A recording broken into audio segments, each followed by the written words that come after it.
SC ST ಸಮುದಾಯಗಳ ಸಮಸ್ಯೆಗಳಿಗೆ ಸ್ಪಂದಿಸಿ ಅಧಿಕಾರಿಗಳಿಗೆ ದಲಿತ ಮುಖಂಡರ ಆಗ್ರಹ. ಕಾಗವಾಡ ತಾಲೂಕಿನ ಪರಿಶಿಷ್ಟ ಜಾತಿ ಪರಿಶಿಷ್ಟ ಪಂಗಡ ಜನರ ಸಮಸ್ಯೆಗಳು ಬಹಳಷ್ಟಿದ್ದು, ರಾಜ್ಯ ಸರ್ಕಾರ ಜಿಲ್ಲೆ ಮತ್ತು ತಾಲೂಕಿನ ಅಧಿಕಾರಿಗಳು ಸೂಕ್ತ ಸ್ಪಂದನೆ ನೀಡಬೇಕೆಂದು ದಲಿತ ಮುಖಂಡರು ಸಮುದಾಯಗಳ ಕುಂದುಕೊರತೆ ಸಭೆಯಲ್ಲಿ ಒತ್ತಾಯಿಸಿದರು. ಓಂ ತರಬೇತಿ ಕೇಂದ್ರ ಶಿರಗುಪ್ಪಿ ಗ್ರಾಮೀಣ ಮಟ್ಟದಲ್ಲಿ ಹೆಚ್ಚು ಮಕ್ಕಳಿಗೆ ಗುಣಮಟ್ಟದ ಶಿಕ್ಷಣಕ್ಕಾಗಿ ಶ್ರಮಿಸುತ್ತಿರುವ ತಮ್ಮೆಲ್ಲರ ಹೆಮ್ಮೆಯ ಸಂಸ್ಥೆಯಾಗಿದೆ. 16ನೇ ವರ್ಷದ ಬೇಸಿಗೆಯ ರಜೆ ಶಿಬಿರ 2025 1ರಿಂದ 10ನೇ ತರಗತಿವರೆಗೆ ಗಣಿತ, ಇಂಗ್ಲಿಷ್, ವಿಜ್ಞಾನ ಹಾಗೂ ಇಂಗ್ಲಿಷ್ ಗ್ರಾಮರ್ ವಿಷಯಗಳನ್ನು ಬೋಧಿಸಲಾಗುವುದು. 4 ಮತ್ತು 5ನೇ ತರಗತಿಗಳಿಗೆ ನವೋದಯ, ಸೈನಿಕ್, ಆಳ್ವಾಜ್, ಮೊರಾರ್ಜಿ ತರಬೇತಿ ಕೊಡಲಾಗುವುದು. ಸೂಚನೆ: ಶಾಲಾ ವಿಷಯಗಳ ಜೊತೆಗೆ ನೈತಿಕ ಶಿಕ್ಷಣ, ಅಭ್ಯಾಸ ಕೌಶಲ್ಯ, ಸಂಸ್ಕಾರ ಶಿಬಿರ ನಡೆಸಲಾಗುವುದು. ಪ್ರವೇಶಕ್ಕಾಗಿ ಸಂಪರ್ಕಿಸಿರಿ. ಸಂದೀಪ್ ಸರ್, ಮೊಬೈಲ್ ಸಂಖ್ಯೆ 9632521581.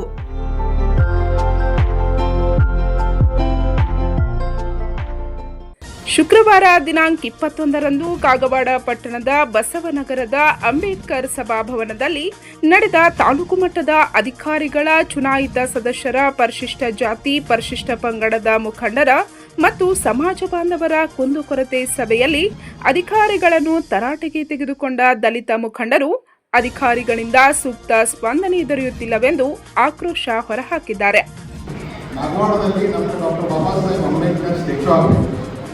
ಯಾಕಂದ್ರೆ ಅಂದಂಥ ಜನರಿಗೆಲ್ಲ ಈಗ ನಮ್ಮೆಲ್ಲ ಈ ಹುಡುಗರು ಕೂಡಿ ಕಾಗವಾಡ ಸಮುದಾಯದವರೆಲ್ಲ ಕೂಡಿ ನಾಳೆ 1ನೇ ತಾರೀಕು ಅವರು ಸ್ವಂತ ಕೆಲಸದಿಂದ ಒಂದು ಅರ್ಧ ಕೋಟಿ ಡಾಕ್ಟರ್ ಬಾಬಾ ಸಾಹೇಬ್ ಅಂಬೇಡ್ಕರ್ ಪುತ್ಥಳಿಯನ್ನು 1ನೇ ತಾರೀಕು ಅದರಲ್ಲಿ ಕುಣಿಸ್ತಕ್ಕಂಥ ಕಾರ್ಯಕ್ರಮ ಮಾಡ್ಲಕ್ಕಂತಾರೆ. ಅವತ್ತಿನ ಕಾರ್ಯಕ್ರಮ ದಿನ ರಾಜರತ್ನ ಅಂಬೇಡ್ಕರ್ ಕೂಡ ಈ ಕಾಗವಾಡಕ್ಕೆ ಬರ್ತಾ ಇದ್ದಾರೆ. ಅದಕ್ಕಾಗಿ ನಾವೇನಾಗ್ತೀವಿ, ನೀವು ಕೆಲಸ ಮಾಡೋದೆಲ್ಲ ಒಳ್ಳೇದು ಮಾಡಾಕತ್ತೀರಿ. ಬಾಕಿ ಮಿಗಿದಾಗ ಎಲ್ಲಕ್ಕಿಂತ ಮುಂದೆ ಕಾಗವಾಡದಾಗ ಡಾಕ್ಟರ್ ಬಾಬಾ ಸಾಹೇಬ್ ಅಂಬೇಡ್ಕರ್ ಸ್ಟ್ಯಾಚ್ಯೂ ಆಗಬೇಕು. ಅದಕ್ಕೆ ಸೂಕ್ತವಾದಂಥ ಸ್ಥಳ ಇರಬೇಕು, ಸಾರ್ವಜನಿಕ ಸ್ಥಳ ಇರಬೇಕು. ಮತ್ತು ತಿರುಗಿತಂದ್ರೆ ಡಾಕ್ಟರ್ ಬಾಬಾ ಸಾಹೇಬ್ ಅಂಬೇಡ್ಕರ್ ಅವ್ರನ್ನ ನಮ್ಮ ಸಮಾಜದಾಗ ತೋರಿಸ್ಬೇಡ್ರಿ. ಒಂದು ಬಾಬಾ ಸಾಹೇಬ್ ಹೊರಗಿನ ಇದಕ್ಕೆ ಗೊತ್ತಾಗಲಿ. ಅದಕ್ಕಾಗಿ ಸಾರ್ವಜನಿಕ ಸ್ಥಳದಲ್ಲಿ ಡಾಕ್ಟರ್ ಬಾಬಾ ಸಾಹೇಬ್ ಅಂಬೇಡ್ಕರ್ ಇದನ್ನು ಕೊಡಬೇಕು. ಮತ್ತು DSP ಸಾಹೇಬರಿಗೆ ನಾವು ಪರ್ಫೆಕ್ಟ್ ಆಗಿ ಒಂದು ಅಭಿನಂದನೆ ಹೇಳ್ತೀವಿ.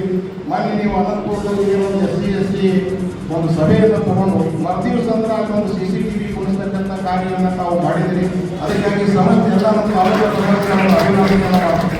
ಯಾಕಂದರೆ ಇಲ್ಲಿ ಆಕ್ಟಿವ್ ಆಗಿ ಕೆಲಸ ಮಾಡ್ತಕ್ಕಂಥ ನೀವು ಅಧಿಕಾರಿಗಳಿದ್ದಾಗ ಒಂದು ಕೆಲವೊಂದು ಸ್ವಲ್ಪ ಸಣ್ಣ ಪುಟ್ಟ ದೋಷಗಳನ್ನು ಆಗ್ತಾವೆ, ಅದನ್ನು ಸರಿಪಡಿಸಬೇಕು.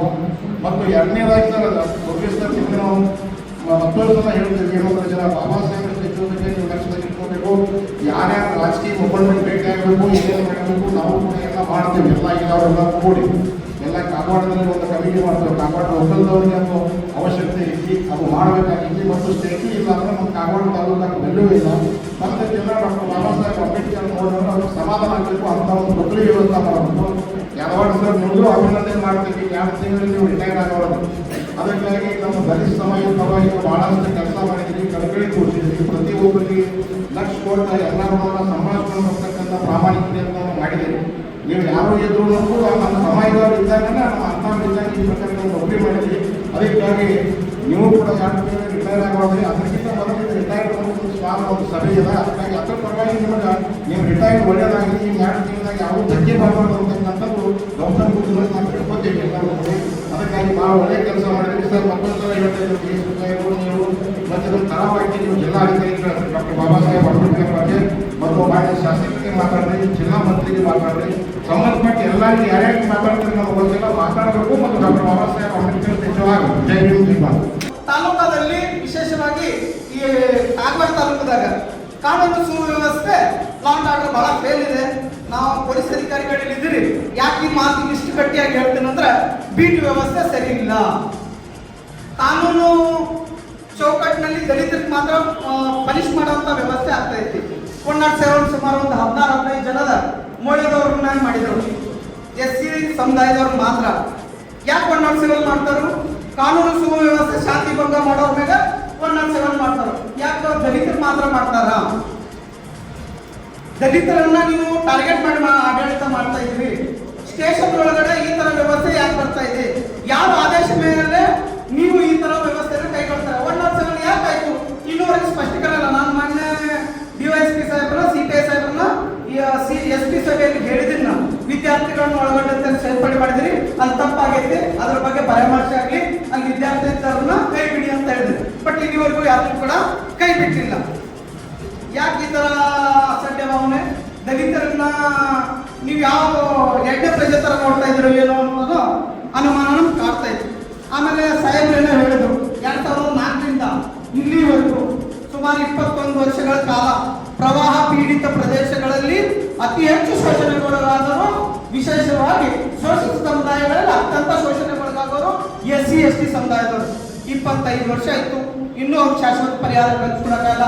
ಆ ಇಲಾಖೆ ಈ ಇಲಾಖೆ ಹೊತ್ತೋರಿಸುವಂತ ಕೆಲಸ ನೀವು ಮಾಡಬಾರ್ದು ಅಂತ ತಹಶೀಲ್ದಾರ್ ಸಾಹೇಬ್ರನ್ನ ಮನವಿ ಮಾಡ್ಕೊಳ್ತೀನಿ, ಮತ್ತೊಮ್ಮೆ ಎಚ್ಚರಿಸ್ತೀನಿ. ಯಾಕೆ ಅಂದ್ರೆ ನೀವು ತಾಲೂಕು ಆಡಳಿತದಿಂದ 2004ರಿಂದ ಇಲ್ಲಿವರೆಗೂ ಏನ್ ಕ್ರಮ ಕೈಗೊಂಡಿರಿ, ಏನ್ ಮಾಡ್ತಾ ಇದ್ದೀರಿ? ಆಡಳಿತ ವಿಭಾಗ ಶಾಸಕಾಂಗದ ನಂತರ ಆಡಳಿತ ವಿಭಾಗ ವೈಫಲ್ಯ ಎದ್ದು ಕಾಣ್ತಾ ಇದೆ. ಅದಕ್ಕೆ ತಳ ಸಮುದಾಯದವರು ಇನ್ನು ಸ್ಮಶಾನ 75 ವರ್ಷ ಆಯ್ತು, ಆಜಾದಿ ಕಾ ಅಮೃತ ಮಹೋತ್ಸವ ಆಯ್ತು, ಸಂವಿಧಾನದ ಅಮೃತ ಮಹೋತ್ಸವ ಆಯ್ತು, ಇನ್ನು ಸ್ಮಶಾನಕ್ಕಾಗಿ ನಾವು ಒದ್ದಾಡ್ತಾ ಇದ್ವಿ. ಯಾಕ್ರಿ ಅವ್ರು ಜೋಗುದವ್ರು ಅಷ್ಟು ಒದ್ದಾಡ್ಬೇಕಾಗೈತಿ? ನಿಮ್ಮ ತಾಲೂಕು ಆಡಳಿತ ಏನ್ ಮಲಗಿದ? ಅವ್ರ ಮೇಲೆ ಕಾನೂನು ಕ್ರಮ ಕೈಗೊಳ್ತೀನಿ ಅಂತೀರಿ. ನಿಮ್ಮ ತಾಲೂಕು ಆಡಳಿತದಲ್ಲಿ ಏನ್ ಸುಪ್ರೀಂ ಕೋರ್ಟ್ ಆದೇಶನ ಉಲ್ಲಂಘನೆ ಮಾಡಿರಲ್ಲ, ಅವ್ರ ಮ್ಯಾಗ ಇದೇ ಸ್ಟ್ರಿಕ್ಟ್ ಆದೇಶನ ನೀವು ಪಾಲನೆ ಮಾಡ್ರಿ ನೋಡೋಣ. ಅಧಿಕಾರಿಗಳಿಗೊಂದು ದಲಿತರಿಗೊಂದು ಈ ತರ ಅಸಡ್ಡೆ ಭಾವನೆಯನ್ನ ತಾಲೂಕು ಆಡಳಿತ ಬಿಡಬೇಕು. ಯಾಕಂದ್ರೆ ದಲಿತರು ಅಂತಲ್ಲ, ನಾ ಬಾಬಾ ಸಾಹೇಬ್ರ ಮಕ್ಕಳು. ಈ ಸಂವಿಧಾನ ಚೌಕಟ್ಟಿಯಲ್ಲಿ ಯಾರೇ ಇರಲಿ, ಆಡಳಿತ ವಿಭಾಗದವ್ರನ್ನಿರ್ಲಿ, ಶಾಸಕರನ್ನಿರ್ಲಿ, ಪ್ರಜಾಪ್ರಭುತ್ವದ ಪ್ರಭುಗಳಾದ ನಾವು ಅದನ್ನ ಪ್ರಶ್ನೆ ಮಾಡ್ತೀವಿ, ಅದನ್ನ ತಿದ್ದಿದ್ವಿ. ಯಾವುದೇ ಹಂತದಲ್ಲೂ ಕೂಡ ಕಾನೂನು ಮೂಲಕ ತಿದ್ದಕ್ಕೆ ರೆಡಿದೀವಿ, ಕಾನೂನು ಚೌಕಟ್ಟು ಮೇಲೂ ತಿದ್ದಕ್ಕೆ ನಾವು ರೆಡಿದೀವಿ. ದಯವಿಟ್ಟು ಈ ವ್ಯವಸ್ಥೆ ಮರುಕಳಿಸಬಾರ್ದು. JJMದವರು SC ST ಕಾಲೋನಿದಾಗ 75 ವರ್ಷ ಸ್ವಾತಂತ್ರ್ಯ ಸಿಕ್ಕ ಈ ಗಟ್ಟರಗಳು ರೋಡ್ಗಳಾಗ್ಯಾವ. JJMದವ್ರು ಬಂದು ಅದನ್ನ ಹಾಕಿ ಹೋಗ್ತಾರೆ. ಒಂದು ಲೇಯರ್ ಕೂಡ ಸಿಮೆಂಟ್ ಆಗ್ತಾ ಇಲ್ಲ. ಅದು ದೊಡ್ಡವ್ರು ಅವ್ರು ಇದಕ್ಕೆ ತಾನೇ ಹೇಳಿದ್ರು. ನಮ್ಮ ರಘುಕರ ಪ್ರಕರಣ ಆಗಿತ್ತು, ವಾಲಿಯವ್ರ ಗಮನಕ್ಕೆ ತಗೊಂಡು ಬಂದಿದ್ರು. ಬಟ್ ಆ ಜಗತ್ತಕ್ಕೆ JJMದವರು ಬರಲಿಲ್ಲ, ವಾಲಿಯವರು ಬರಲಿಲ್ಲ. ಮೂಳೆ ಗ್ರಾಮದಾಗ ಅಂಬೇಡ್ಕರ್ ಭವನದಿಂದ ಗಟ್ಟರ ಪಾಸ್ ಆಗಕ್ಕ ಇನ್ನೂ ಕೂಡ ಅವಕಾಶ ಕೊಡ್ತಾ ಇಲ್ಲ. ಅಲ್ಲಿ ಮೊಳೆ ಒಳಗ ಕಾನೂನು ಸುವ್ಯವಸ್ಥೆ ಹದಿಗೆಡಿಸುವ ಕೋಮು ಗಲಭೆಯನ್ನು ಸೃಷ್ಟಿ ಮಾಡುವಂತ ಕೆಲಸ DSP ಸಾಹೇಬ್ ಹೇಳ್ತೀನಿ, ಒಂದು ಬಣ್ಣಗಳು ಮಾಡ್ತಾ ಇದೆ. ಅವ್ರನ್ನೆಲ್ಲ ನೀವು ಏನು ಇಂಟರಾಕ್ಷನ್ ಟೀಮ್ ಐತಲ್ಲ, ಹೌದಲ್ಲ? ಸೊ ಅದೇ ಮಾಡ್ತಾ ಐತಿ, ಏನ್ ಮಾಡ್ತೈತಿ ಗೊತ್ತಿಲ್ಲ. ಬಟ್ ದಲಿತರನ್ನ ಮಾತ್ರ ಟಾರ್ಗೆಟ್ ಮಾಡ್ತಾ ಇದ್ದಾರೆ, ದಲಿತರು ಮಾತ್ರ ಶ್ರಯ ಮಾಡ್ತಾರ, ದಲಿತರು ಮಾತ್ರ ಮಟ್ಟ ಬರ್ಕೊಳ್ತಾ ಇದಾರ. ಈ ಬೇರೆ ಬೇರೆ ಸಮುದಾಯಗಳಿದಾರಲ್ಲ ಅವನ್ನೇ ಟಾರ್ಗೆಟ್ ಮಾಡ್ತಾ ಇಲ್ಲ. ಸೊ ಈ ಎಲ್ಲ ವ್ಯವಸ್ಥೆಗಳನ್ನ ದಯವಿಟ್ಟು ಸರಿಪಡಿಸ್ಕೋಬೇಕು. ಇನ್ ಮುಂದೆ ನೆಕ್ಸ್ಟ್ ಬರುವಂತ ತಾಲೂಕಾ ಮೀಟಿಂಗ್ ಇದ್ದಾಗ ಇವೆಲ್ಲ ಪ್ರಸ್ತಾವನೆ ಆಗ್ಲಾರ್ದಂಗೆ ಪ್ರೊಸೀಡಿಂಗ್ ಇದ್ದಾಗ ಇವ್ ನೋಡ್ಕೋಬೇಕು. SC ST ಮಕ್ಕಳನ್ನ ನಾವು DSP ಸಾಹೇಬ್ಗೆ ಹೇಳ್ತೀನಿ. ನಮ್ಮ ಮನೆ ಫೋನ್ದಾಗ ಅವ್ರು ಬಹಳ ಸುವಿಸ್ತಾರವಾಗಿ ಮಾತಾಡಿದೆ. ನಮ್ಮ ಮಕ್ಕಳನ್ನ ಮಾತ್ರ ಟಾರ್ಗೆಟ್ ಮಾಡ್ತಾ ಇದ್ದಾರೆ, ಹೆಣ್ಮಕ್ಳನ್ನ ಚೂಡಾಯಿಸ್ತಾ ಇದ್ದಾರೆ ಸರ್, ನಮ್ಮ ಮಕ್ಕಳು ಮಾತ್ರ ಬ್ಲೇಮ್ ಮಾಡ್ತಾ ಇದ್ದಾರೆ. ದಯವಿಟ್ಟು ಅಲ್ಲಿ ಸೂಕ್ಷ್ಮ ಪ್ರದೇಶ ಇದೆ, CC ಕ್ಯಾಮ್ರಾ ಅಳವಡಿಸಿ ಆ ಸಮುದಾಯದ ಮಕ್ಕಳೆಲ್ಲ ಇಡೀ ಗ್ರಾಮಸ್ಥರು ಬರ್ತಾ ಇದ್ದಾರೆ. ಅದ್ರ ಮ್ಯಾಗ ಒಂದು ಹತ್ತಿರ ಕಣ್ಣಾಗ್ಲಿ ಅಂದಿದೆ. ಸಾಹೇಬ್ರ ಎಕ್ಸಾಮ್ ನಡೀತಾ ಇದೆ, ಎಕ್ಸಾಮ್ ಮುಗಿದ್ಮೇಲೆ ಅದನ್ನ ಮಾಡೋಣ ಅಂತ ಹೇಳಿದ್ದಾರೆ. ಆ ನಂಬಿಕೆ ಇದೆ DSP ಸಾಹೇಬ್ರ ಮೇಲೆ. ಯಾಕಂದ್ರೆ ಮೊನ್ನೆ ನಾನು ಹೇಳಿದ್ಮೇಲೆ ಸಾಹೇಬ್ರ ಮೊನ್ನೆ ದಿನ SC ST ಸಭೆಯನ್ನು ಆಯೋಜನೆ ಮಾಡಿದ್ದಾರೆ ಅವರು DSP ಆಫೀಸ್ದಾಗ. ತಾಲೂಕಿನ ಜುಗುಳು ಗ್ರಾಮದ SC ಸಮುದಾಯದ ಸ್ಮಶಾನ ಭೂಮಿ ವಿವಾದ ತಾರಕಕ್ಕೇರಿದ್ದು, ಕಳೆದ ಅನೇಕ ತಿಂಗಳುಗಳಿಂದ ಈ ಕುರಿತು ಹೋರಾಟ ಮಾಡಿ ಮನವಿ ಸಲ್ಲಿಸಿದರೂ ಕೂಡ ಯಾವುದೇ ಪ್ರಯೋಜನವಾಗದಿರುವುದು ಅಧಿಕಾರಿಗಳ ಕರ್ತವ್ಯ ಪ್ರಜ್ಞೆಗೆ ಹಿಡಿದ ಕೈಗನ್ನಡಿಯಾಗಿದೆ. ಕೂಡಲೇ ಗ್ರಾಮದ ಸ್ಮಶಾನ ಸಮಸ್ಯೆ ಬಗೆಹರಿಸಬೇಕೆಂದು ಗ್ರಾಮದ SC ಸಮುದಾಯದವರು ಅಧಿಕಾರಿಗಳಿಗೆ ಎಚ್ಚರಿಕೆ ನೀಡಿದರು. ಅದಕ್ಕಾಗಿ ನಾವು ಅದನ್ನ ಬಿಲ್ಗಳನ್ನ ಕೊಡಬಾರ್ದು, ಅದನ್ನ ತಡೆಹಿಡಿಬೇಕಂದ್ರೆ ಈಗಾಗಲೇ ಅರ್ಜಿಯಲ್ಲಿ ಕೊಟ್ಟಿದ್ದೀವಿ. ಆದ್ರೆ ತಾವೇನು ಹೇಳಿದ್ರೆ ಸ್ಥಾನಿಕ ಪಕ್ಷೀಕರಣ ಮಾಡಿ ನಿಮಾಂತರ ಮುಂದಿನ ಕ್ರಮ ಜರುಗಿಸಲು PDOವರಿಗೆ ಪತ್ರ ಬರೆದಿದ್ದೀವಿ. ಅದು ಇದುವರೆಗೆ ಯಾವುದೇ ಕ್ರಮ ತಗೊಂಡಿಲ್ಲ ಸರ್. PDO ರೆಡಿ ಕೊಟ್ಟಿದ್ದೀವಿ, ಪ್ಲಸ್ ನಾವು ಬಿಲ್ಲು ಕೊಟ್ಟಿಲ್ಲ. ಕಂಪ್ಲೀಟ್ ವಾಟರ್ ಸಪ್ಲೈ ಕನೆಕ್ಷನ್ ಮಾಡಿದ್ಮೇಲೆ ಅವ್ರು ಬಿಲ್ ಮಾಡೋದು ಹೇಳಿದ್ರು. ನಿಮ್ದು ಇನ್ನೊಂದು ಕ್ವಶನ್ ಇತ್ತು, ರಿಸರ್ವ್ ಮಾಡಿಲ್ಲ ಅಂತ ಹೇಳಿ 15 ತಾಸಾಗ 24-25 ಸಾಲಿನಲ್ಲಿ ಸುಮಾರು 16,79,359 ಈ ವರ್ಷದ ಅನುದಾನದಲ್ಲಿ 24-25 15 ಹಣಕಾಸಿನ SC ST ಯೋಜನೆಯಲ್ಲಿ ಒಂದು ಕೊಟ್ಟಿದ್ದಾರೆ. ಪರಿಶಿಷ್ಟ ಜಾತಿಯ SC ಸಮುದಾಯದಲ್ಲಿ ಸ್ಮಶಾನ ಭೂಮಿಗಾಗಿ ನಾವು ತಹಸೀಲ್ದಾರ್ ಸಾಹೇಬರು ಮಾನ್ಯ 16/1/2025 ನಾವು ರಸ್ತೆ ತಡೆಯನ್ನು ಮಾಡಿ ಈ ಕುರಿತು ತಮಗೆ ಸ್ಮಶಾನ ಭೂಮಿ ಮಂಜೂರು ಮಾಡಬೇಕಂತ ಅರ್ಜಿಯನ್ನು ಕೊಟ್ಟಿರ್ತೇವೆ. ಆದರೆ ಸವರ್ಣ ಜಾತಿಯವರು ಕೆಲವು ಸೌಲಭ್ಯಗಳು ಸುಮಾರು 30-40 ವರ್ಷಗಳಿಂದ ತ್ರಿಕೋಳ ಶಾಪುರ ಗ್ರಾಮ ಪಂಚಾಯತ್ ಸರ್ವೆ ನಂಬರ್ 1 ಅದು ಸರ್ಕಾರಿ ಮಸನವಾಟಿ ಅಂತ ಇರುತ್ತದೆ. ಅಲ್ಲಿ ನಾವು ಸುಮಾರು 30-40 ವರ್ಷಗಳಿಂದ ಎಲ್ಲರೂ ಅರ್ಜಿ ಸಂಸ್ಕಾರ ವಿಧಿಗಳನ್ನು ಅಲ್ಲೇ ಮಾಡ್ತಾ ಇದ್ದೀವಿ. ಆದರೆ ಈಗ ಕೆಲ ಸವರ್ಣೀಯರು ಅದನ್ನು ಏನು ಮಾಡಿದ್ದಾರೆ, ತಂತಿ ಬೆಲೆಯನ್ನು ಹೊಡ್ಕೊಂಡು ನಮಗೆ ಜಾಗದಿಂದ ಪರಿಸ್ಥಿತಿ ತಂದು ಕೊಟ್ಟಿದ್ದಾರೆ. ತಾವು ಬಂದು ಏನು ಹೇಳಿದ್ರಿ, ಯಾವುದೋ ಕಾನೂನು ಕ್ರಮ ತಯಾರು ತಗೋಬೇಡ್ರಿ, ದಯವಿಟ್ಟು ಸರ್ಕಾರ ತಂದು ಕೂಡಲೇ ನಾನು ಸುಮಾರು 2 ತಿಂಗಳಿಂದ ನಾವು ಚಾಲು ಇವತ್ತಿನ ದಿವಸ ಯಾರು ತಿಳ್ಕೊಂಡ್ರೆ ನಮಗೆ ಸಂಸ್ಕಾರ ಮಾಡಲಿಕ್ಕೆ ಜಾಗ ಇಲ್ಲ. ನಾವೇನು ಮಾಡಬೇಕು? ಈಗ ನಾವು ಮೊನ್ನೆ ದಿವಸ ನಮ್ಮ ದಿವಸ ಸ್ವಲ್ಪ ಏನಿದೆ ಆ ಕಾಯ್ದೆ ಕೂಡ ನಾವು ಎವಿಡೆನ್ಸ್ ಪ್ರೋಗ್ರಾಮ್ ಕಳಿಸಿದ್ದೆ. ಕೋಆರ್ಡಿನೇಟ್ ಮಾಡಿಕೊಂಡು ನಿಮ್ಮ ಮೊಬೈಲ್ ನಂಬರ್ ಕೊಟ್ಟು ಅಲ್ಲಿ ಸ್ಪಾಟ್ ಇದು ಮಾಡಿ ಸರ್ ಬಂದರು ಇರಲಿ. ಅದೇ ನಾನು ನಿನ್ನೆ ಬಂದು ಜಾಯ್ನ್ ಆಗಿದ್ದೀನಿ. ಅದನ್ನ ನಾನು ಸ್ಪಾಟ್ ಬರ್ತೀನಿ 2 ದಿವಸ ನಾಳೆ ಸರ್ ಅಲ್ಲ 2 ದಿವಸ ಬರ್ತೀನಿ. ಇವತ್ತು ರಾತ್ರಿನೇ ಯಾವ್ದೋ ಡೇಟ್ ಅಂದ್ರೆ ನಾವೇಲೆ ಅಲ್ಲಿ ನಿಮ್ಗೆ ಏನಾದ್ರು ಸಮಸ್ಯೆ ಆಗೋದಿಲ್ಲ. ಅಲ್ಲಿ ಇದೇ ಜಾಗ ಸರ್ ಜಾಗ ಇಲ್ಲ. ನೀವು ದಯವಿಟ್ಟು ನಾನು ಅದಕ್ಕೆ ಪರಿಶೀಲನೆ ಮಾಡ್ಬೇಕಲ್ಲಿ. ಆ ರೀತಿ ನಾನೇ ಬಂದು ನಮ್ಮ ಆರ್ಐ ಸಾಹೇಬರು ಬಂದಿದ್ರು, ನೀವು ದಯವಿಟ್ಟು ನೋಡ್ಬೇಕಲ್ಲೇ. ಅಲ್ಲಿ ಇರುವಂತದ್ದು ಜಾಗ 30 ಫೂಟ್ ರಸ್ತೆ ಇದೆ ಸರ್, ಅದು ಹೊಳಿಗೆ ಹೋಗ್ಲಿಕ್ಕೆ. ಆ ಕಡೆ ಜೈನ್ ಸಮುದಾಯ ಎಲ್ಲಿ ಸ್ಮಶಾನ ಮಾಡಿ ಕೊಡ್ತಿದ್ರಿ ಆ ಜಾಗ ಕೂಡ ಇದೆ ಸರ್. ಇಲ್ಲ ಇಲ್ಲ ಇಲ್ಲ ಸರ್, ಇಲ್ಲ ಸರ್, ನೀವು ದಯವಿಟ್ಟು ಮಾತಾಡಿ ಗಮನಿಸಬೇಕು. ಯಾರಿದೆ ಸರ್, ನಾವು ಕಾರ್ಯಕ್ರಮ ಮಾಡ್ಲಿಕ್ಕೆ ನಾವೇ ಡಾಕ್ಟರ್ ನಾನು ಎಸ್ಟೇಟಿದವರು ಇದ್ರೆ ನಾಯಿ ಕಡೆ ಮಾಡ್ಲಿಕ್ಕೆ ನಾನು ಹೇಳೋದು ಕೇಳಿ. ನಾನು ಮತ್ತು ನಮ್ಮ ಇವರು ಕೂಡಿ ಜಡ್ಜಸ್ ಮಾಡ್ತೀನಿ. ಸರ್ ನಾನು ನಿಮ್ಮ ಕಚೇರಿಗೆ ಆಯ್ತು ಕೊಟ್ಟಾಗ ನಿಮ್ಮ ತಾಯಿಯವರು ಇದನ್ನಾಯ್ತು ಬರಬೇಕಾಗಿತ್ತು.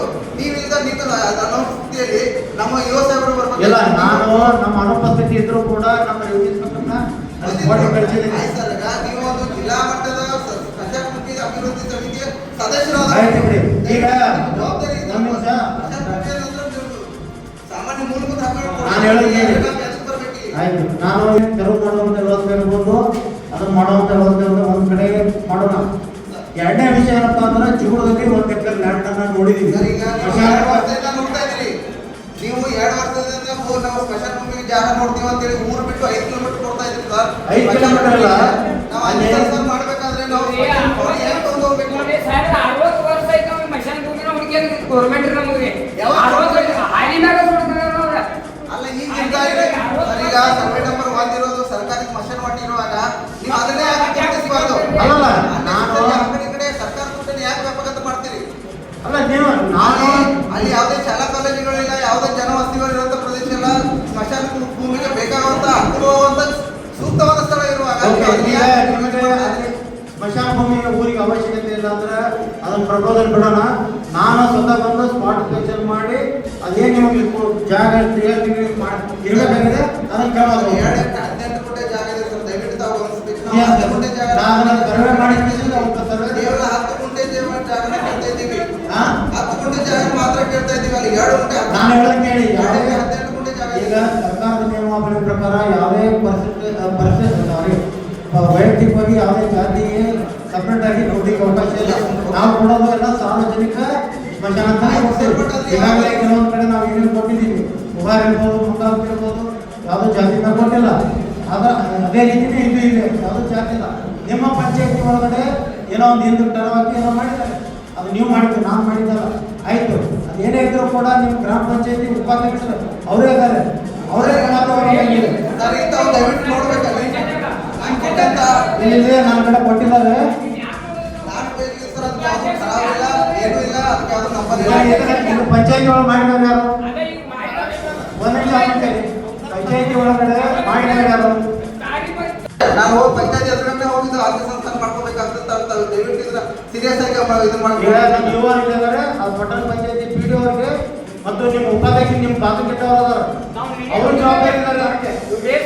ಪಂಚಾಯತಿ ನಿಮ್ದು ಜವಾಬ್ದಾರಿ ಇದೆ, ಕೇವಲ ಅಧಿಕಾರಿಗಳನ್ನ ಹಾಕಿಬಿಡೋದಲ್ಲ. ಪಂಚಾಯತಿ ಹ್ಯಾಂಡ್ ಓವರ್ ಮಾಡಿದ್ರೆ ನಿಮಗೆ ಅದನ್ನ ಕಾಯ್ಕೊಳ್ಳೋ ಜವಾಬ್ದಾರಿ ನಿಮ್ದು. ಆಯ್ತು, ಅದಕ್ಕೆ ಪಿ ಡಿ ಅಧಿಕಾರಿಗಳು ಹೋಗ್ಬೇಕಂದ್ರೆ ಅಧಿಕಾರಿಗೆ ನಾನು 2 ಬಾರಿ ಅರ್ಜಿ ಕೊಟ್ಟಿದ್ದೀನಿ. ಮೇಡಮ್ ಅವರು ಯಾವುದೇ ಕ್ರಮ ತಗೊಂಡಿಲ್ಲ. ನಾನು ಪೊಲೀಸ್ ಇಲಾಖೆ ಅವರು ಸಹಯೋಗದಿಂದ ಹೋಗ್ತೀನಿ ಅಂತ. ಸರ್ಕಾರ ಅಷ್ಟಿಗೆ ಪೊಲೀಸ್ ಇಲಾಖೆ ಯಾಕೆ ಬೇಕು ಅವರಿಗೆ? ಬೇಡ, ಅದು ನಾವು ಪಂಚಾಯತಿ ಹ್ಯಾಂಡ್ ಓವರ್ ಮಾಡಿದ್ರು ಕೂಡ ನಾನು ಇವರು ಬೇಕಾದ್ರೆ PSI ಕರ್ಕೊಂಡು ಬಂದು ಆಯ್ತು ಸರ್. ಪರಿಶೀಲನೆ ದಯವಿಟ್ಟು ಅದನ್ನ ಪರಿಶೀಲನೆ ಮಾಡಿ. ಇನ್ನು ತಾಲೂಕಿನಾದ್ಯಂತ ಅಕ್ರಮ ಸಾರಾಯಿ ಮಾರಾಟ ಜೋರಾಗಿದ್ದು ಅಬಕಾರಿ ಅಧಿಕಾರಿಗಳೇ ಇದಕ್ಕೆ ಕುಮ್ಮಕ್ಕು ನೀಡುತ್ತಿದ್ದಾರೆಂಬ ಆರೋಪವೂ ಕೇಳಿಬಂದಿತು.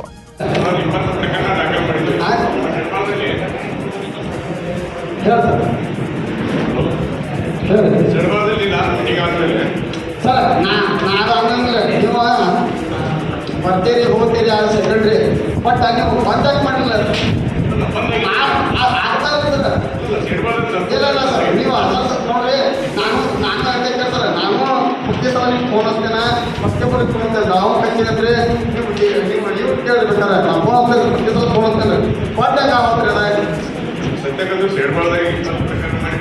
ಯಾಕೆ ಬಂದು ಮಾಡಿದ್ರಿ ಬಂದು ನಡ್ರಿ ಸರ್ ನಿಮ್ಮದು ಏನು ಬೇಕು ಹೇಳ್ರಿ ಸರಿ ಅಲ್ಲೇ ಕೊಡ್ತೇನೆ ನಡ್ರಿ ಬೇಕು ನಡ್ರಿ ಅಲ್ಲೇ ಕೊಡ್ತೇನೆ ನೋಡ್ರಿ ಅಲ್ಲಲ್ಲ ನೀವು ಹೇಳ್ತೇನೆ ಕೇಳಿ ನಾನು ಹೇಳ್ತೇನೆ ಕೇಳಿ SC ST ಸಮಾಜದಾಗ ನಿಮ್ಗೆ ಹೇಳಿದ್ದು ಸರಿ ಬೇಕಾದ್ರೆ ಕೊಡ್ತೇನೆ ಒಂದು ಮಾಡಿ ಅಂತ ಹೇಳ್ತಾರಲ್ಲ ಅದು ಒಂದು ಆಗಿದೆ ನಾವು ಹೇಳ್ದೆ ಏನು ಯಾಕೆ ಮಾಡಿದ್ರೆ ಹೇಳ್ರಿ ನಾನು ಮಾಡಿಬಿಟ್ಟೆ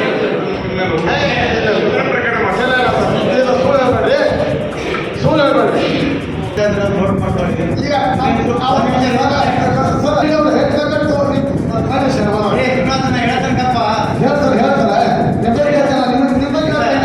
ನಮ್ದೇ ಕೇಳ್ಬೇಕಿಲ್ಲ ನಿಮ್ದೇ ಕೇಳಿ ನಾವು ಈಗ ನಿಂದು ಎಲ್ಲಿ ಅಕ್ರಮ ನಡೀತಾ ಇದ್ರೆ ಅದು ಬಂದಾಗಬಹುದು ತಿರ್ಗ ಬೇಡಿಕೆ ಆಯ್ತು ಈ ಸಲ ಪ್ರತಿ ಸಲ ಹೇಳ್ಬಾರ್ದು ಒಂದ್ಸಲ ಹೇಳೋ ವಿಷಯ ಇದ್ರೆ ಈಗ ನಿಮ್ಮ ಯಾಕೋ ಕೂಡ್ಬೇಕು ನಾವು ಯಾಕಂದ್ರೆ ನಿಮ್ಮ ಅಧಿಕಾರಿಗಳು ಬ್ಯಾಂಕಿನ ತೊಳೆಯವು ಹಂಗ ನಾವು ಭೇದೋ ನಾವು ಕೇಳ್ಬೇಕು ಸರ್ ಈಗ ನೋಡಿ ಅದು ನೋಟ್ ಮಾಡ್ಕೊಳ್ಳಿ ವಿದಿನ್ 2 ಡೇಸ್ನಲ್ಲಿ ಎಷ್ಟು ಸಾಧ್ಯ ಅಷ್ಟು ಶೆಡ್ವಾಳದಲ್ಲಿ ಪೂರ್ತಿ ಶೆಡ್ವಾಳ ಅಷ್ಟೇ ಅಲ್ಲ ಇಡೀ ತಾಲೂಕ ಇರ್ಬೋದು ಅದು ವಿಶೇಷವಾಗಿ ಶೆಡ್ವಾಳದಲ್ಲಿ ಅಕ್ರಮ ಹೇಳ್ತಾ ಇದ್ದಾರೆ ಅದನ್ನ ಇಮಿಡಿಯೇಟ್ ಆಗಿ ಹೇಳಬೇಕು. ಕಾರ್ಯಕ್ರಮ ಹಿಡಿದು ನಾನು ಶೆಡ್ವಾಳ ಅಷ್ಟೇ ಹೇಳ್ತಾ ಶೆಡ್ವಾಳ ಸಭೆಯಲ್ಲಿ ಕೆಲ ಇಲಾಖೆಯ ಅಧಿಕಾರಿಗಳು ಗೈರು ಆಗಿರುವುದನ್ನು ಗಂಭೀರವಾಗಿ ಪರಿಗಣಿಸಿ ಅವರಿಗೆ ನೋಟಿಸ್ ನೀಡುವ ಕುರಿತು ನಿರ್ಣಯಿಸಲಾಯಿತು. ಇನ್ನು ಇದೇ ವೇಳೆ ತಳವಾರ್ ಸಮಾಜಕ್ಕೆ ಸಿಕ್ಕಿರುವ ST ಕೆಟಗರಿಯಿಂದಾಗಿ ನಮ್ಮ ಹಕ್ಕುಗಳು ಚ್ಯುತಿ ಉಂಟಾಗುತ್ತಿದೆ ಎಂದು ಮುಖಂಡರು ಆರೋಪಿಸಿದರು. ಅಲ್ಲದೆ ಅಧಿಕಾರಿಗಳ ನಿರ್ಲಕ್ಷ್ಯದಿಂದಾಗಿ ನಕಲಿ ಜಾತಿ ಪ್ರಮಾಣ ಪತ್ರಗಳ ಹಾವಳಿ ಹೆಚ್ಚಾಗಿದೆ, ಅದಕ್ಕೆ ಕಡಿವಾಣ ಹಾಕಬೇಕೆಂದು ಸೂಚಿಸಿದರು. ಅದಕ್ಕೆ ತಹಸೀಲ್ದಾರ್ ಉತ್ತರಿಸಿ ಸರ್ಕಾರದ ನಿಯಮಾನುಸಾರ ಸೂಕ್ತ ಕ್ರಮ ಕೈಗೊಳ್ಳುವ ಭರವಸೆ ನೀಡಿದರು. ಅಧ್ಯಕ್ಷತೆಯನ್ನು ತಹಸೀಲ್ದಾರ್ ರಾಜೇಶ್ ಮುರ್ಲಿ ವಹಿಸಿದರು. ಸಭೆಯನ್ನು ಗೌತಮ್ ಬುದ್ಧರ ಮತ್ತು ಅಂಬೇಡ್ಕರರ ಭಾವಚಿತ್ರದ ಪೂಜೆಯೊಂದಿಗೆ ಚಾಲನೆ ನೀಡಲಾಯಿತು.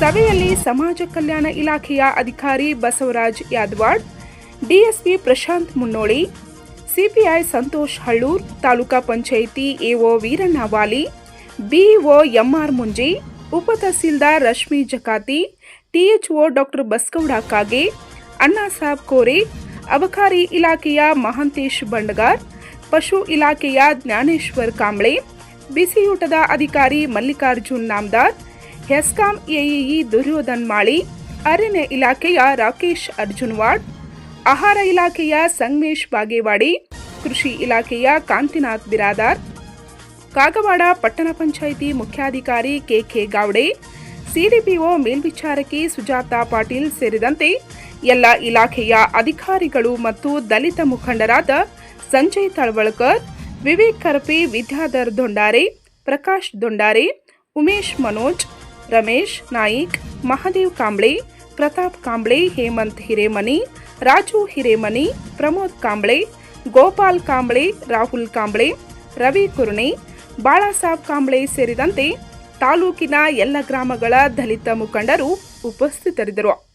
ಸಭೆಯಲ್ಲಿ ಕೆಲ ಅಧಿಕಾರಿಗಳು ನಿದ್ರೆಗೆ ಜಾರಿದ್ದು ಸಭೆಯ ಕುರಿತು ಅವರಿಗಿರುವ ಕಾಳಜಿಯನ್ನು ಪ್ರದರ್ಶಿಸಿದಂತೆ ಭಾಸವಾಯಿತು.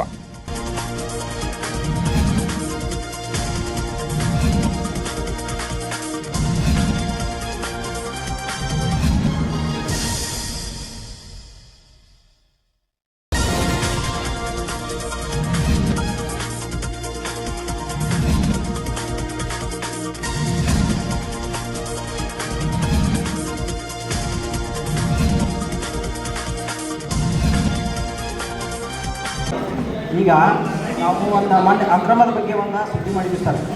ಕಾಗವಾಡ ತಾಲೂಕಿನಲ್ಲಿ ನಡೀತಕ್ಕಂಥ ಅಕ್ರಮದ ಬಗ್ಗೆ. ಆ ಅಕ್ರಮದ ಬಗ್ಗೆ ಸುದ್ದಿ ಮಾಡಿದಾಗ ಸ್ಟೇಷನ್ನಿಂದ ನಿಮಗೆ ನೋಟಿಸ್ ಕಳಿಸ್ತಾರೆ. ದಲಿತ ಅನ್ನೋ ಪತ್ರಕರ್ತ ಅನ್ನೋ ಕಾರಣಕ್ಕೆ ನೋಟಿಸ್ ಕಳಿಸ್ತಾರೋ ಅಥವಾ ಏನಂತ ನಮಗೆ ಸ್ಪಷ್ಟನೆ ಕೊಡಬೇಕಾಗಿದೆ. ಯುವ ಮುಖಂಡರು ಪ್ರತಿಜ್ಞೆ ತಗೊಳ್ತೀವಿ, ಎಲ್ಲರಿಗೂ ಒಂದೇ ರೀತಿಯಿಂದ ನೋಡ್ತೀವಿ ಅಂತ ಹೇಳ್ಬಿಟ್ಟು ಇವಾಗ 107 ಆಗಬೇಕಾದಾಗ, ರೇಡ್ ಹೋಗ್ಬೇಕಾದಾಗ, ಯಾವುದಾದ್ರು ಒಂದು ಪಟ್ಟ ಕೇಸು, ಡಿಸ್ಪೆಕ್ಟ್ ಕೇಸು ಹೋಗ್ಬೇಕಾದ್ರೆ ನಾವು ಜಾತಿ ನೋಡಿ ಮಾಡಕ್ಕೆ ಬರೋದಿಲ್ಲ, ಅದು ಮಾಡೋದಿಲ್ಲ. ಹೋಗ್ತೀವಿ, ಅಚಾನಕ್ಕಾಗಿ ರೇಡ್ ಮಾಡ್ತೀವಿ, ಅದ್ರಾಗ ಯಾರು ಸಿಗ್ತಾರೋ ಅವ್ರ ಕೇಸಿಗೆ ಹಾಕ್ತೀವಿ. ಯಾರು ಈ ಸರಿ ಒಂದು ಪ್ರಕರಣದಲ್ಲಿ ಭಾಗಿಯಾಗ್ತಾರೆ, ಮುಂದಿನ ಸರಿ ಅವರು ಪ್ರಕರಣದಲ್ಲಿ ಭಾಗಿಯಾಗಬಾರ್ದು ಅಂತ ಒಂದು ಸೆಕ್ಯೂರಿಟಿ ಅಂತ ಹೇಳ್ಬಿಟ್ಟು ಒಂದು PAR ಮಾಡ್ತೀವಿ. ಅದಕ್ಕೆ 107 ಅಂತ ಹೇಳ್ತಾರೆ. ಅದನ್ನು ನಾವು ಹಾಕಬೇಕಾದಾಗ ಪಾಸ್ಟ್ ಆಂಟಿಸಿಡೆಂಟ್, ಹಿಂದೆ ಯಾರು ಪ್ರಕರಣದಲ್ಲಿ ಇರ್ತಾರೋ ಅವ್ರಿಗೆ ಹಾಕ್ತೀವಿ ಅಷ್ಟೇ. ಮತ್ತೆ ಯಾರಾದ್ರೂ ಒಂದು ಸಿವಿಲ್ ವ್ಯವಸ್ಥೆ ಜಗಳ ಮಾಡ್ಕೊಂಡು ಬಂದ್ರು ಆಮೇಲೆ 107 ಹಾಕ್ತೀವಿ. ಜಾತಿಧರ್ಮ ಏನು ನೋಡಾಕೋದಿಲ್ಲ ಅದನ್ನು. ಈಗ ನಿಮ್ಗೆ ಅನಿಸಿರ್ಬೋದು ಒಂದು 10-12 ಜನ ಒಂದೇ ಜಾತಿಯವರಿಗೆ ಹಾಕಿದೀವಿ ಅಂತ ಹೇಳಿ. ಬಟ್ ನೀವು ಪೂರಾ ಠಾಣೆಗೆ ಒಂದು ಲಿಸ್ಟ್ ನೀವು ಕೊಡುವಾಗ more than 200 PAR ಹಾಕಿದ್ದಿರ್ತಾವಲ್ಲ. ನಮಗೆ ಕಣ್ಣಿಗೆ ಕಾಣುವಂಥ 10-15 ಆದರೂ ನನ್ನ ಉಪವಿಭಾಗದಲ್ಲಿ ಏನೇ ಇಲ್ಲಂದ್ರೂ ಒಂದು 1000 ಜನಕ್ಕಿಂತ ಜಾಸ್ತಿ ಮೇಲೆ ನಾವು PAR ಮಾಡಿರ್ತೀವಿ. ಅಂದರೆ good behaviour, security for good behaviour ಅಂತ. ಅದು FIR ಅಲ್ಲ, ಅದು ಒಂದು ಕ್ರೈಮ್ ಅಲ್ಲ. ಹಿಂದೆ ಮಾಡಿ. ಪಂಚ್ ನ್ಯೂಸ್ಗಾಗಿ ಕಾಗವಾಡದಿಂದ ಬಸವರಾಜ್ ತಾರ್ದಾಳೆ.